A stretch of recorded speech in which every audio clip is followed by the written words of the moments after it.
Сәлеметсіздер ме оқушылар?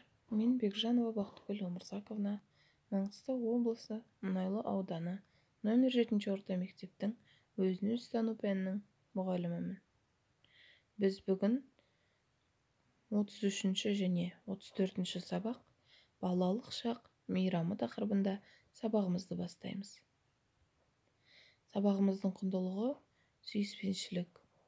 Сабағымыздың қасиеттері жақсы көру, қамқорлық, бауырмалдық. Сабағымыздың мақсаты оқушыларға жер барлық адамға ортақ екенін түсіндіре отырып, сүйіспеншілік құндылығының мәнін ашу. Сабағымыздың міндеттері оқушыларға туған жерін жақсы көруді үйрету, оқушылардың туған жеріне қамқорлық жасау қасиеттерін дамыту, оқушыларды бауырмалдыққа тәрбиелеу. Ендеше балалар, сабағымызды 5Т ережесінен бастайық. Талап, тәртіп, татулық, тазалық, тыныштық болатын болса, сабағымыз ойдағыдай өтеді балалар. Ендеше тыныс алу жаттығуын жасайық. Ендеше балалар, тыныс алу жаттығуына назар аударайық.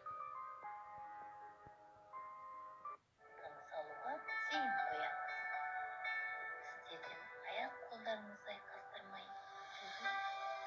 отыруыңызды өтінемін. Біз қазір тыныс алу жаттығуын жасаймыз. Тыныс алуға зейін қойған кезде біз тынығамыз. Ауаны ішке жұту кезінде тыныштық пен қуанышты қабылдаймыз.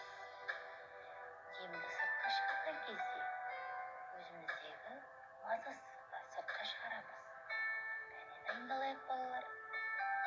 Көзімізді жұмамыз, арқамызды тіктейміз, қолдарымызды тізеге қойып аламыз. Тынысты ішке тартамыз, тынысты сыртқа шығарамыз. Осылай 9-10 рет жаттығу жасаймыз балалар. Сабағымыздың дәйек сөзімен танысайық. Менімен бірге қайталап, дәптерлеріңізге жазыңыздар.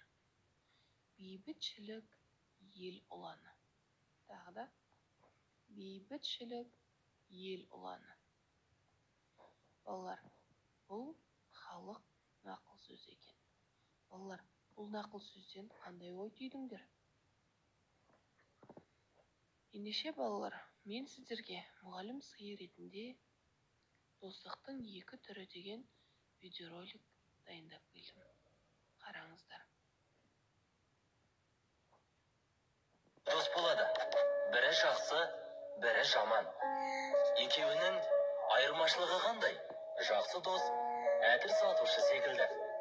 Одан әтір сатып аласың, немесе сыйға тартады. Жоқ дегенде үстіңе хош иіс сіңіресің.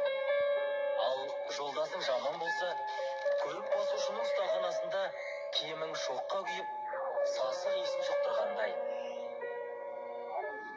Сіз кіммен доссыз? Жақсы жолдас мұратқа жетелейді. Жаман жолдас ұятқа қалдырады. Жақсы жолдас ізгілікке жетелейді.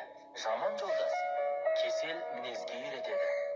Жақсы жолдас қателігіңді жоюға жәрдемдеседі. Жаман жолдас кемшілігіңді елге жаяды. Жақсы жолдас игілікке бұрылсаң қолпаштайды. Жаман жолдас жақсылықты көрсетпейді. Жақсы жолдас жамандыққа жібермей кес-кес дейді. Жаман жолдас жамандыққа итермелейді.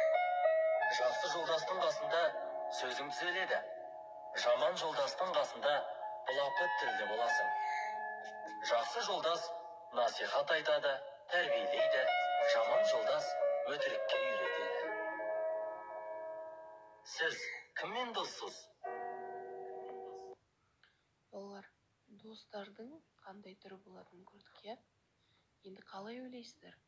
Сіздің айналаңызда қандай достарыңыз бар? Жақсы жолдасыңыз бар ма? Әлде жаманды жолдасыңыз бар ма? Соны ойланып, ойға түйіңдер. Келесі шығармашылық жұмыс. Шығармашылық жұмыс оқулықтағы 146-147 беттегі 2 және 3 тапсырмаларды орындау. Ендеше балалар сабағымыздың соңғы сәтіне де жетіп қалдық. Топпен ән айтайық. Балалық шақ әні.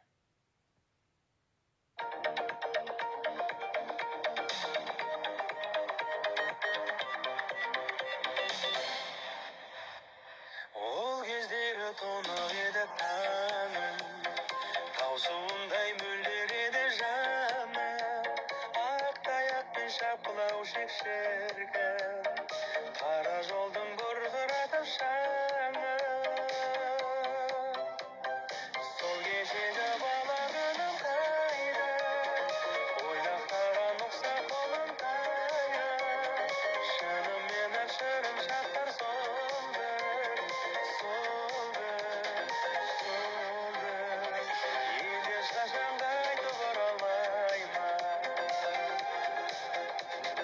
Жағасында біз жарысқан